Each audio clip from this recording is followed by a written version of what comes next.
사회주의자들, 이것은 특히 골비처라고 하는 신학자들이 있는데, 자본주의자는 아닙니다만 사회주의자들, 유토피안들, 시민사회단체들 뿐만 아니라 아까 동국대학에서 오신 선생님도 계시지만 불교 신자들 또는 그 마호미 신자들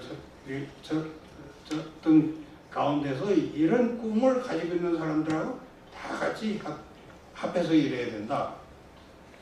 공동 과제다.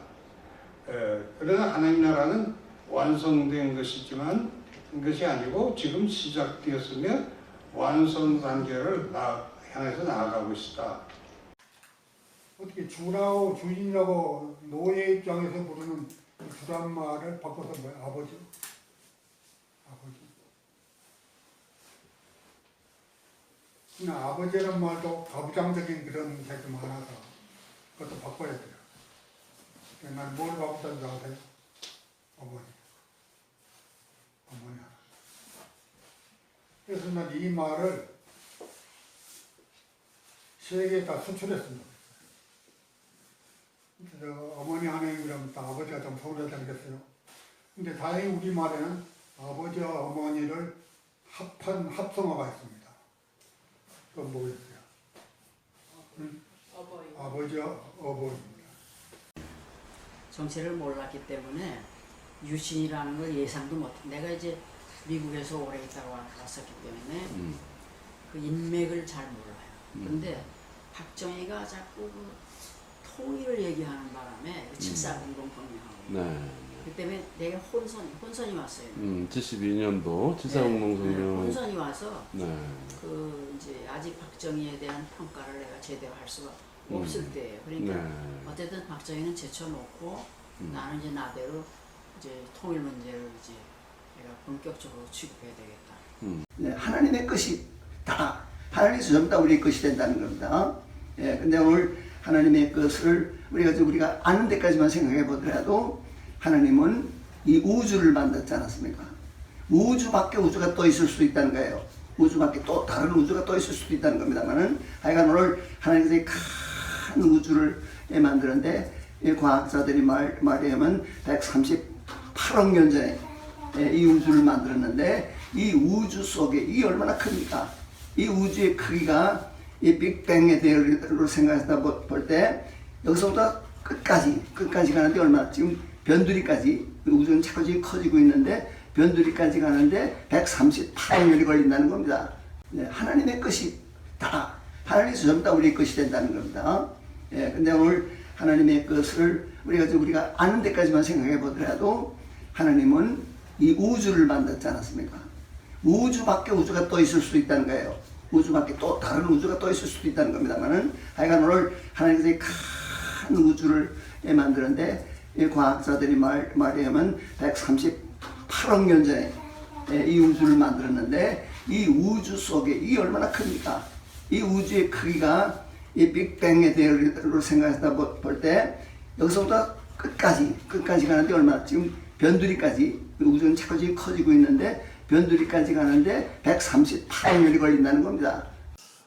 요즘 저는 이제 중앙일보를 보는데 어떻게 중앙일보 보는지 모르겠어요. 저희 사람이 설득당해서 그냥 이렇게 넣으라고 했던 것 같아. 그래서 저도 어쩔 수 없이 이제 따라가는데 그 중앙일보를 보는 중에 최근에 거의 일주일마다 하나씩 이스라엘 대학들에 대한 소개가 나옵니다. 어제도 나왔어요. 혁신의 아이콘, 이스라엘에 7개 대학이 있는데 많지 않아요. 근데 그 대학들이 전부 다 그 사회 속에 들어가서 혁신의 아이콘으로 작동을 해서 사회를 이끌어간다, 뭐 이런 얘기들이에요. 성경 말씀에 있는 그러한 말씀은 그런 기복 신앙이 아니고, 그래서 자본주의를 풍성하게 만들고 경쟁하고 그리고 부자 되고 하는 번성신학, 번영신학이 그게 예수님의 생각이 아니고 예수님이 가르친 게 아니고 우리가 정말 이 세상에서 정의롭게 그리고 이웃을 사랑하면서 살아가는 그런 생활을 해라. 네. 글쎄, 내가 그때 고등학교 그때 5학년제였는데 우리말을 못하게 했어요. 난 공립학교였으니까 더 했겠지만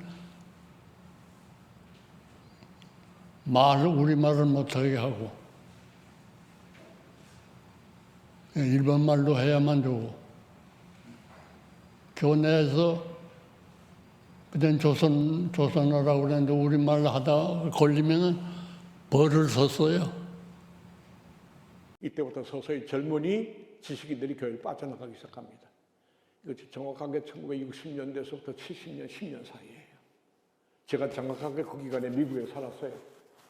그래서 그 과정을 제가 정확하게 알아요. 그때 내가 목회도 좀 했었어요.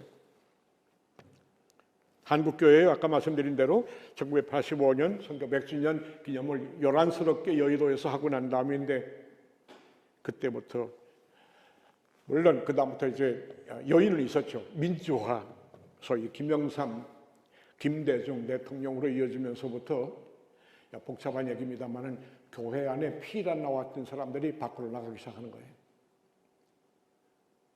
유신 정권 때문에 핍박받던 사람들이 교회에 와 있다가 정치가 해방되니까 자유스러워지니까 교회에서 떠나기 시작하는 거예요. 11조 바치던 사람이 이제 밖에 나가서 내가 경영을 해야 되겠다. 그래서 교회에서 떠나기 시작한 거예요.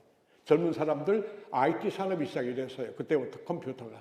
그래서 신학진암지에 평양신학교에 정통주의를 공격하고 예정신학을 바로 말하고 그리고 모든 그 칼빈을 소개하고요. 그러니까 그 당시 송 목사님이 한국의 우리 신학의 최초의 현대 신학의 전통 이력인데 그것을 우리 조선신학교가 이어받은 겁니다. 받고 물론 김재준 목사님은 그때 같이 미국에서 나왔지만은도 중학교에서 성서 좀 가르치다가 만주로 가버렸다. 일제시대 만주로 가버렸. 30. 말씀합니다. 내가 하늘의 권세도 가진 자니라.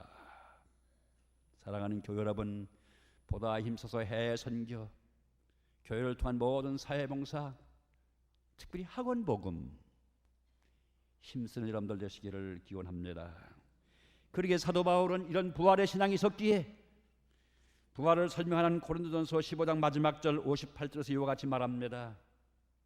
내 사랑하는 형제들아, 견고하며 흔들리지 말며 항상 주의 일에 더욱 힘쓰는 자들이 되라. 왜?